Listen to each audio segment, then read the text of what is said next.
Making bait in Stuart, Florida. Y'all welcome back for another episode of the Fisherman's Guide. We're fishing with the Lunacy crew today. They're the makers of the Cushion. We got Captain Alan Winchell behind the wheel. Hey, tons of different species down here. It's a vast fishery, inshore, offshore, bottom fishing. A lot of great stuff. I'm really excited. Y'all stick around.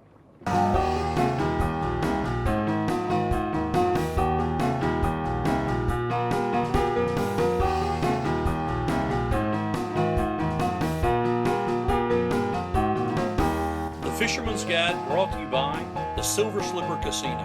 Today's episode sponsored by Dad Super Pond, Southern Building Supply, The Hook, Gulf Coast Cuisine, Oddball Tackle, Sea to Swamp Outfitters, Ocean Marine, Sports Trail Trailers, Sportsman Marine, Parker Poles, and Sport Optics.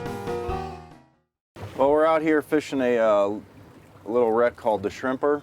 And it's a very old wreck, and it's kind of broken up because it's all scattered over the bottom. Fishing for grunts, blue runners, sardines, herring, whatever we can get here. Sometimes there's some cobia. We're about 4 miles offshore, 50 foot of water. Marking a little bit here, and we're picking at them, so hopefully we'll get them here good here in a minute. There's a nice bait right there. De-hooker, de-hooker, de-hooker. While we're catching this live bait, we're using light tackle. We're using a rig called the sabiki rig. Sabikis come pre-rigged, pre-tied. The only thing you have to do is add a weight. You drop it down, slowly jig it up and down, and it's a very small bait. The bait fish will eat it up.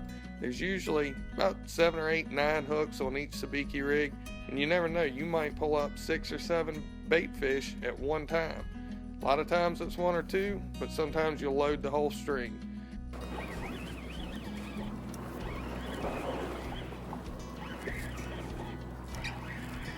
Making bait, baby.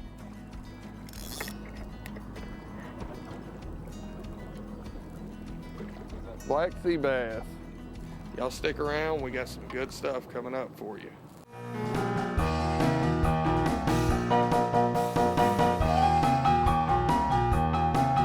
Hey folks, welcome back to another pro tip from the Fisherman's Guide. You know, as a kid growing up, we were always taught, stick your hook right there in the eye whenever you're putting your rod away. I've even seen people stick it in the butt, around the edge of the reel, all that. Why don't you tell us why that's a bad idea and where we should actually be storing these hooks? All right. Well, if you actually stick the hook in the guide, you have a chance of damaging your ceramics. That way, when you go to cast, it'll actually cut your line while you're fishing or fray your line. We put a hook keeper on the rod for a reason. It's in, out of the way. You put your hook in the hook keeper. That way you won't hook yourself, you won't damage the guides. Even if you put it in the butt section of it, you could still go to grab it and hook yourself. So I put a hook keeper on every rod, that way it's out of the way and it won't damage anything on the rod. You know, the ceramic in these eyes or guides on these rods are there for a reason. It protects your line, it reduces friction. If you nick it or burr it, you're gonna end up losing a big fish over something you shouldn't have been doing. Y'all stick around, we got some more fishing action coming back to you.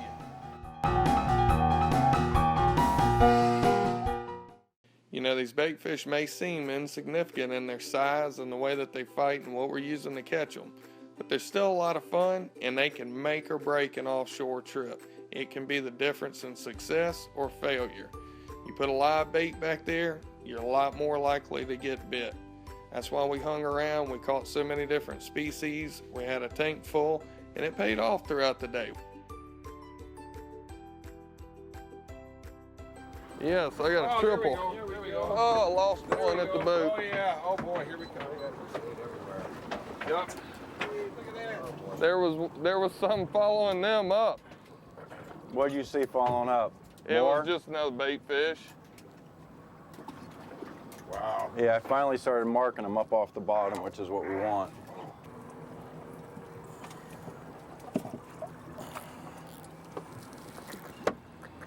We're gonna hook yours like this. Okay. Let's swim up. He'll actually swim down a little bit too. Yeah, you did. Well, they like to just keep swimming right back to the boat.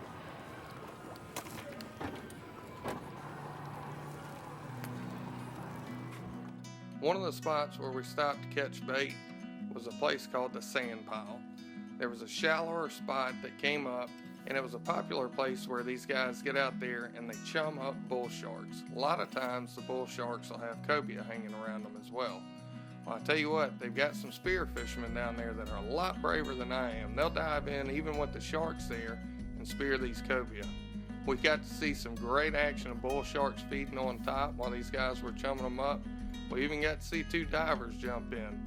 I don't think they had nerves of steel though, because just as fast as they went in the water, they came right back out. It was like they landed on a trampoline and back in the boat. Dolphin. Nice. Little dolphin, little chicken dolphin. Little tiny dolphin.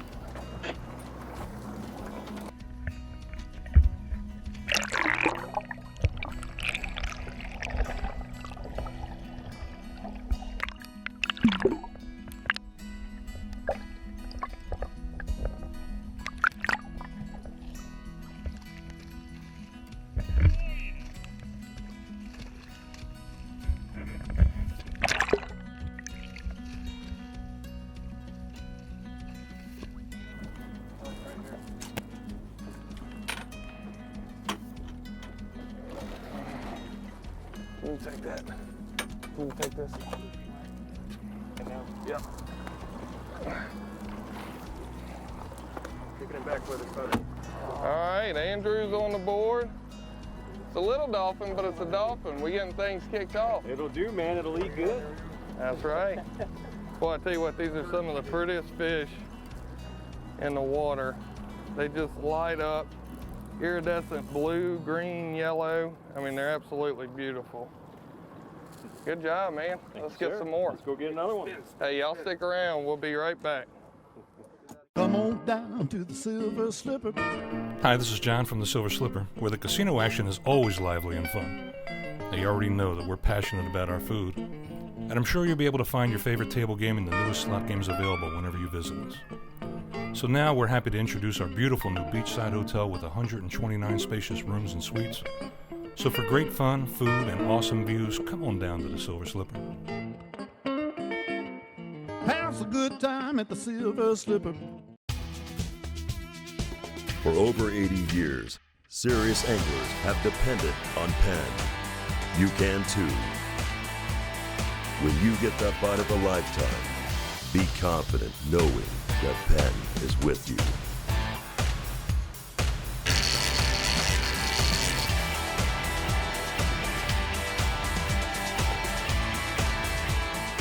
Penn, let the battle begin. When it comes to boating, most folks want more features for less cost. And that's what Sportsman Boats is all about. With yacht caliber components, the Sportsman Boats lineup offers bay boats, center consoles, plus tournament class and open cockpit models. To find the perfect fishing machine that puts your family first, contact your nearest Sportsman Boats dealer and discover that with a Sportsman Boat, you can have it all. What we're doing today is fishing right on the bottom for these swordfish, and the very important thing to do, we have to watch the rod tip. The rod tip is the most important thing when fishing like this. We could have such a subtle bite, you could have a 500-pound fish just barely touch the rod tip. And that's what we're doing right now. We got the bait about 100 foot off the bottom, and every few minutes we re-drop to the bottom and then bring it back up. And what we're doing is we're trolling to the south, but we're actually being pushed north by the current, the Gulf Stream here in South Florida. And it's all about watching the rod tip. So we'll see what happens here. Great. Alan, what made guys go to doing this during the day? Because, you know, it used to be considered kind of a nighttime sport. Yes, definitely. I mean, all through the beginning, you know, everybody was nighttime fishing. I don't know where it started, but probably down in Venezuela where they have very little current. And what they would do is they would drop to the bottom and put floats out, and they would typically use rocks for their weight, you know, because lead is very hard to get in countries, you know, down south like that.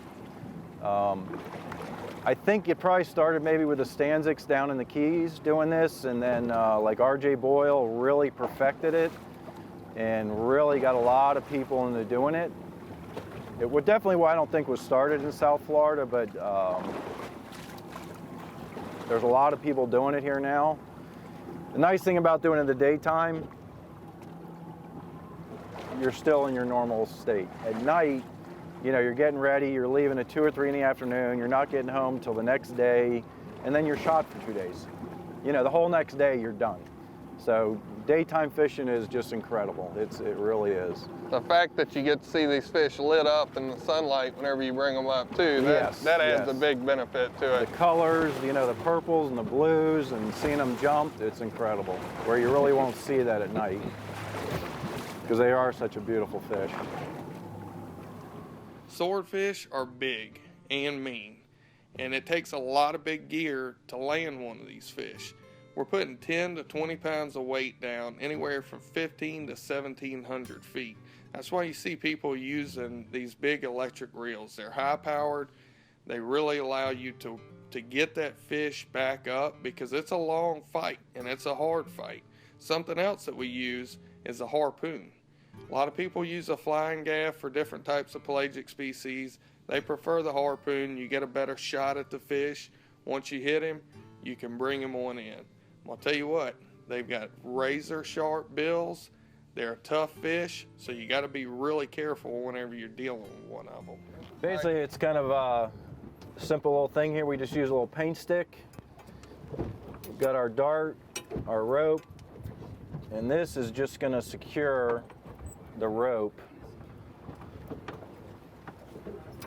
because otherwise the tip will fall off if you don't have some tension here. You can use rubber bands, but this is just a nice line of way we came up with. When we use this, the whole thing goes over. We've got the rope there, ready to roll. Tricks of the trade, that's making life easier right there, isn't it? And let's lay this over here.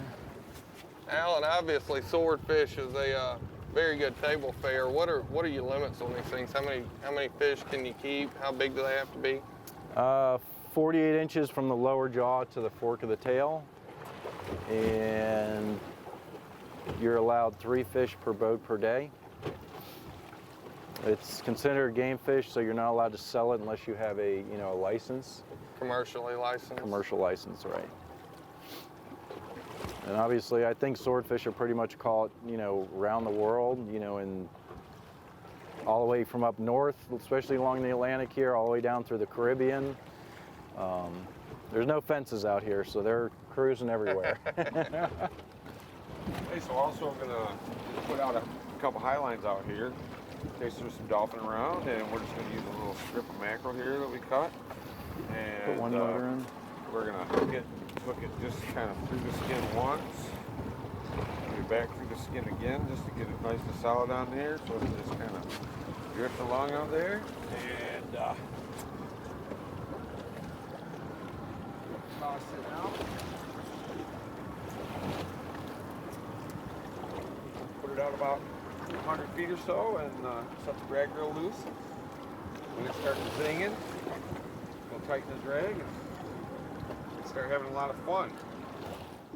Some fish, when you set the hook on them, they're going to pull off a couple 100 yards. They might pull off a lot more. Some of them dog you a lot of times on the bottom. And then other ones start coming up, and it seems like when they hit the thermal cline, they get real tough. You could be in a battle for half an hour, 3 hours, 4 hours, just depends on the fish. He's taking it. Stick him. He's taking it. He's taking it.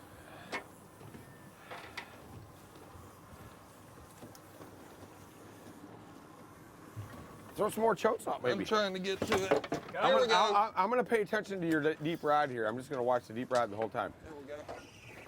Yeah, he's got that one. There we go. Oh, there we go. Got a jumper. Woo! There we go. Oh, there goes another one. They're right. They're Where's following the it. other See spinning them? reel? They're all over there. They're right over there. Oh, do you got another one? Oh, we got two. We got There you two go. now. No, you're hooked We got up. two now. You got that fish. Yeah, you're both hooked up there. Cush it. You want to give me a cush it? Yeah. You want a big one here? Give me a cush it. There you go.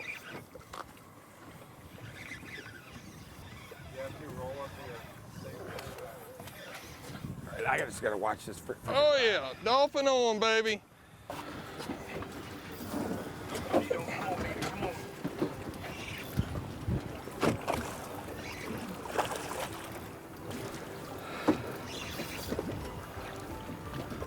Oh yeah.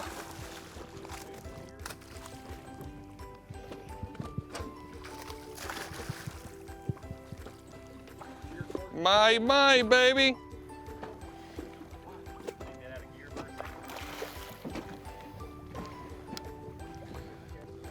There you go, Cap. Man. Little dolphin action. We still got fish number 2 on the back there. Nice little guy, huh? Boy, I tell you what, they're a lot of fun. That was awesome, man. Acrobatics. Thank you.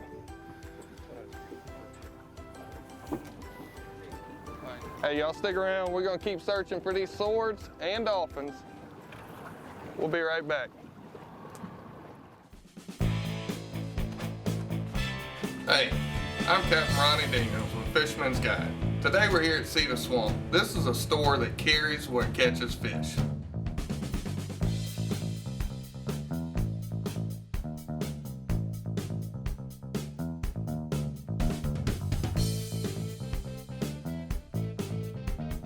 For your next outing, freshwater, saltwater, inshore, or offshore, Cedar Swamp's got the gear that works. Building a new home? Build it with brick and roofing from Southern Building Supply.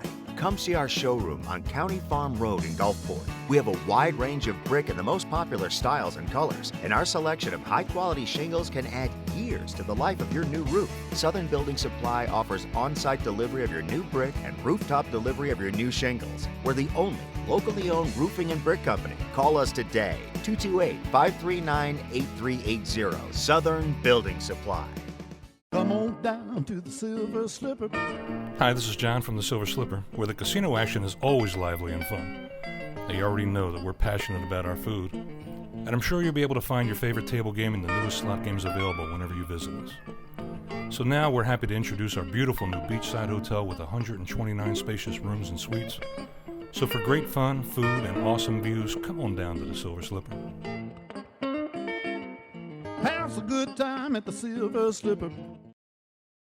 Just like money in your pocket, that's Super Pawn.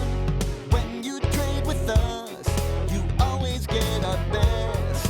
Super deals are wide, whether you sell or buy. We cash checks, we pay bills, we make loans like no one will, and help you keep your pockets filled. Just like money in your pocket, that's Super Pawn. The fishery in South Florida has tons of opportunities. Deep water, shallow water, inshore, offshore, a lot of species.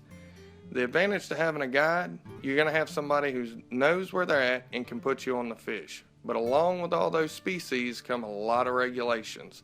That's another big advantage to having a guide. They know the size limits, the creel limits, everything about these fish that keep you from getting in trouble, show you a good time, and have the day end happy.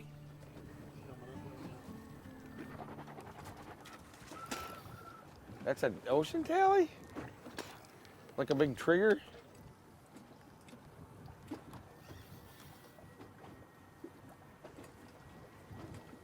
Two motors.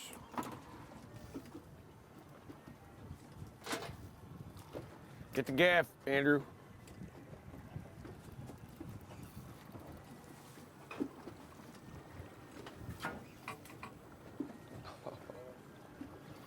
Uh-oh.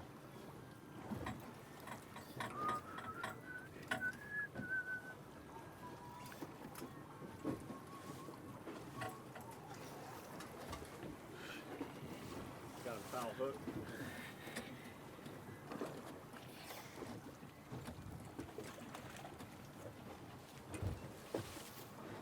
Let me see that. Right in the fin. Let me see that thing. Hey, Looks like a whatever works. Wow, cool. Sure, right? You know why they're called triggers, right? Yeah. Do you really? Well, is there a trick question now? No, do you know why? Because of the trigger on the top of their head. Here, watch. You should put.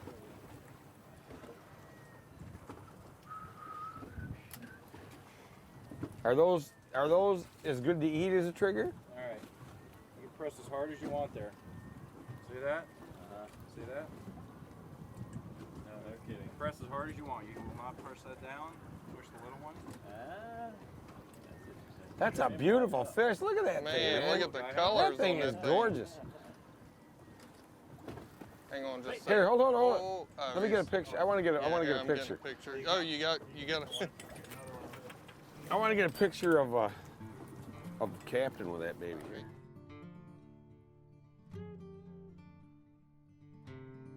All right, what we did is we put the kite up here, which is real popular here in South Florida. As you can see, we let the kite out, we put our bait up, we got a goggle eye out there, and we catch a lot of sailfish doing this. We catch a lot of pelagics, kingfish, dolphin, wahoo, kingfish. We're using very light leader, 40-pound fluorocarbon circle hooks, and we're drifting along here. You can drift with a kite, you can slow troll with a kite. Produces a lot of action. The neat part about it is typically you'll actually see the fish come up and eat and attack the bait. So it's a great presentation. It's keeping the bait up on the surface.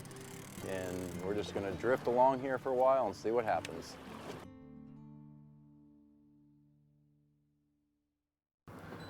All right, guys, today we're fishing with the guys from Lunacy. Lunacy is a company that makes a cushion. It's a rod butt cushion, pops right on, takes away the need for a fighting belt in a lot of situations with stand-up gear. They make them for big rods and small rods, but they're so easy to use. Just pop one off, right onto the rod butt, you're ready to fight. These bigger rods with the split gimbals, they will tear you up. Problem solved right there. One of the prettiest fish in the ocean is a mahi-mahi. While they're still in the water and immediately after they come out, they look like a neon sign. They are glowing. They've got the most beautiful colors. We were able to catch a few of those while we were on our South Florida trip, and I tell you what, there's nothing better than seeing color on a big old mahi-mahi coming up out of the deep. Now these fish go by several different names: dorado, mahi-mahi, dolphin, bull dolphin, chicken dolphin. All depends where you're at and the size of the fish as to what they're called. Hey y'all, I'm Corey Hudson, owner of Hook Gulf Coast Cuisine. We're located on Davis Avenue, right here in Pass Christian. Welcome.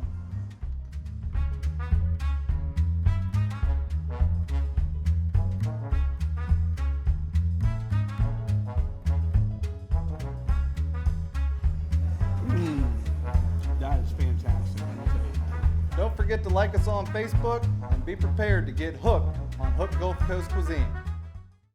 Hey everybody, Chef Corey Hudson here again at Hook Gulf Coast Cuisine. Today we're preparing Nana's grilled swordfish with pesto risotto. Now today we're grilling swordfish. Swordfish is a fish that we have not cooked yet here on the Fisherman's Guide. It's not something that I usually get here at the restaurant that often because we don't have swordfish out here. We have to get it flown in. But it's a very good grilling fish. It's very dense, very meaty, and the closest alternative to it, believe it or not, is a mako shark or a marlin. Tuna is similar to it, but you know, tuna you can eat it raw. I wouldn't recommend eating swordfish raw. But we're gonna serve it with a pesto risotto. Now the main ingredient in this is the swordfish, but to accompany it with some fresh, vibrant flavors, pesto is gonna go very well with it. All pesto consists of is fresh basil, not the dry stuff. You need fresh basil, garlic, a little bit of lemon juice. Traditionally it's used with pine nuts, but I like to use toasted almonds, a little bit of olive oil, and Parmesan cheese. Now if you notice, in all of my recipes, I use a food processor. It's a very inexpensive employee that works hard for me every day and doesn't talk back. So with pesto and dressings and sauces, you can make them all in this. Mine's called a RoboCoupe. Basically just a regular food processor. So next thing, I'm putting the basil, the garlic, the almonds, and the lemon juice all in the food processor. I'm gonna turn it on and slowly add the olive oil, just like I would a vinaigrette. It's gonna make somewhat of a paste, and when it's done, we're gonna add just a little bit of Parmesan cheese to give it a nice creamy texture. Now we're serving this swordfish with risotto. A lot of people get intimidated by making it because it is a process, it takes a little bit of time. But you can't just use any rice on the shelf. You need to get arborio rice.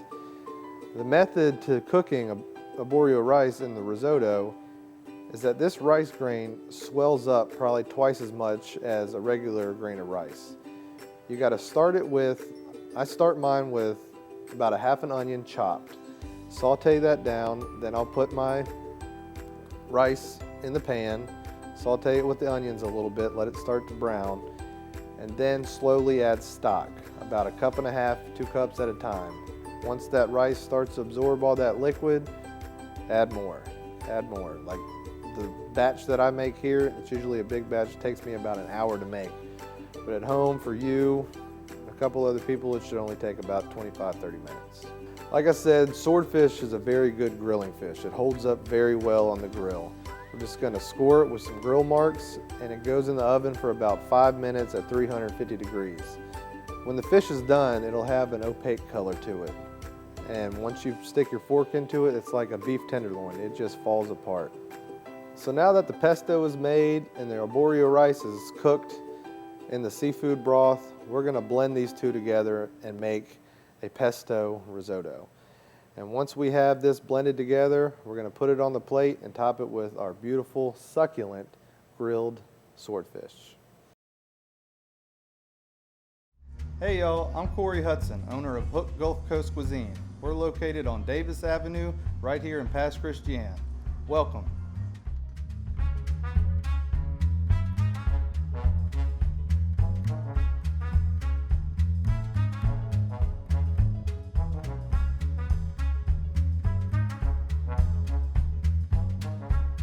Don't forget to like us on Facebook and be prepared to get hooked on Hook Gulf Coast Cuisine. The only place I stay whenever we're around Stuart, Florida is River Palm Cottages and Fish Camps. Like they say, it's a cool place to stay. It's a great atmosphere. They've got a pier where you can go fishing at night after dark. 12 hours on the water all day, I still went out on the pier and fished.